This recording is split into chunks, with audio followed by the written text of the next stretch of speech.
భక్తులు మీటింగ్లు పెడుతున్నారు, వాళ్ళ గుడి ప్రాంగణంగా ప్రవచనం స్టార్ట్ చేస్తున్నారు. మనం ఇట్లాంటి ఓన్లీ కార్యక్రమం జరిగినప్పుడు మాత్రమే గుమ్ము వస్తున్నాము. సేవకు రమ్మంటే అమ్మవారు మొత్తుకున్నా కానీ వాళ్ళు రావట్లేదు. ఇట్లా ఐక్యత లోపం వల్ల మన మీద చాలా దాడులు జరుగుతున్నాయి. లవ్ జిహాద్ అనంగా, గోహత్యలు అనంగా ప్రతి దాడులో మన హిందూ మీద జరుగుతాయి. అది ఒక్కటి మన ప్రతి ఒక్కరు మన ఇంటికాడ పిల్లలకు చాలా ఖచ్చితంగా బోధించాలి. ఎవరి వారి పట్టింపులు లేవు. అందుకోసమే మన దినక్రమేణా తక్కువ ఒక భారతదేశం మిగిలింది, అన్ని దేశాలు ఆక్రమణ చేసుకున్నారు. వాళ్ళు ఈ ఒక్క దేశం మిగిలిందంటే మనకు ఉంది. మీరు అందరు బురికేసుడే, నేను టోప్ పెట్టుడే ఉన్న వాస్తవం చెప్తాను 100%. ఎందుకంటే అంత ఘోరంగా తయారవుతుంది దాడులు. అందుకోసమని మీరు అందరూ దయచేసి మన హిందూ సనాతన ధర్మాన్ని కాపాడడానికి మీరు సుత శక్తి రూపులు కావాలి. రుద్రకాళి, కాళీమాత, దుర్గామాత, మనకు ఎన్ని శక్తులు, మనం లెక్కలేని శక్తులు మీరే, మీ నుండే ప్రారంభం కావాలి. ఎందుకంటే తల్లులు పిల్లలు నేర్పించేది మీరే కాబట్టి ఆ సనాతన నుంచి అనాదిగా అట్నే వచ్చిన ఆచారం. ఎందుకంటే మీ అంత శక్తి భూమి మీద ఇంకొకటి లేదు. ఆచరణ మొదలు పెడితే సాధ్యం అవుతుంది. దయచేసి ఇది ఒకటి చిన్న విన్నపం మీరు అందరు గమనిస్తారని చెప్పి తెలియపరుస్తున్నాను. మన పిల్లలకు బోధించాలి. మన ధర్మంలో ఉన్న గొప్ప ధర్మం ప్రపంచం మీద ఎక్కర్లేదండి. అదొకటి ఆచరణ మొదలు పెడదాం.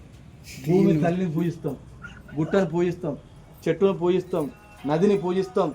దేన్ని పూజించండి, ప్రతి దాన్ని పూజిస్తాం. మనం ఎవరైనా పూజించేవారు ఉన్నారు? అట్లా ఎవ్వరు లేరు. భూమండలం మీద ప్రతి ఒక్క జీవరాశిని కానీ, ప్రతి ఒక్క చెట్టు చేమ చిలకను కానీ, నదులను కానీ పూజించేది ఒక హిందువే. ఎవరైనా పూజిస్తారా? ఎవరైనా రక్షించే వాళ్ళు ఉన్నారా? ఎవరు లేరు, మనమే. మరి అలాంటి గొప్ప ధర్మం ఇంకెక్కడ ఉన్నదా? ఎక్కడా లేదు. అదొక్కటి దయచేసి మన ధర్మాన్ని కాపాడాల్సిన అవసరం మీ మహిళలకు ఎంతైనా ఉన్నది, మన పిల్లలకు బోధించవలసిన అవసరం ఎంతైనా ఉన్నది. గమనిస్తారని చెప్పి ఈ అవకాశం ఇచ్చిన అమ్మకు ఓం శక్తి గ్రూప్ సభ్యులందరికీ హృదయపూర్వక ధన్యవాదాలు తెలుస్తున్నాను. ఓం శక్తి.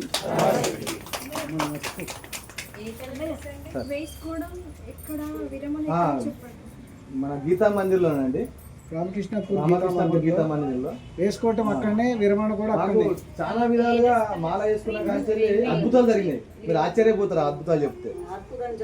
అద్భుతాలు కరీంనగర్లో అతను మాల వేసుకున్న తర్వాత ఇదేంటి మాల విచిత్రంగా ఉన్నది, గొప్ప మాల అని చెప్పి అతను మాల విరమణ రోజు కారు వేసుకొని వచ్చింది. ఆయన వచ్చిన సంగతి తెలియదు, ఆయన పోయిన సంగతి తెలియదు. మాకు అక్కడ పోయిన తర్వాత ఆయన మాకు ఫోన్ చేసి మేము మాల వేసుకున్నప్పుడు వచ్చినామండి, వచ్చి మొక్కుకొని పోయినా అది 2400 సార్ గారు సుతా కొట్టారు. 500 2400 డబ్బులు కొట్టిపోయినాయి. అంటే నెలకు 200 చొప్పున నేను ఇస్తున్నా అని చెప్పి డబ్బులు కొట్టి వెళ్ళిపోయి ఆయన 24 గంటలు కాకముందే మాకు ఫోన్ చేసింది. ఆయనకు ఒక వన్ సైడ్ పెయిన్ ఉండేదట, మైగ్రేన్ పెయిన్ సంథింగ్ ఏదో. అది ఎన్ని హాస్పిటల్ తిరిగినా కానీ తగ్గట్లేదు, నేను మొక్కుకొని వచ్చినా తగ్గిందని చెప్పి అన్నాడు. ఆయనే ఫోన్ చేసి చిన్నపిల్లగాడు నవ్వినట్టు నవ్వుడు అన్నాడు. అసలు ఏంది ఈ అద్భుతం? అక్కడ ఏదో అద్భుతం ఉన్నది, ఖచ్చితంగా శక్తి ఉన్నదండి. నాకు తక్కువ అయింది, నేనే సాక్ష్యం. ఆ గోవుని తీసుకొచ్చుకొని మా ఇంటి ప్రాంగణంగా నేను రాదుకుంటా అని చెప్పి సలహాలు అడిగింది.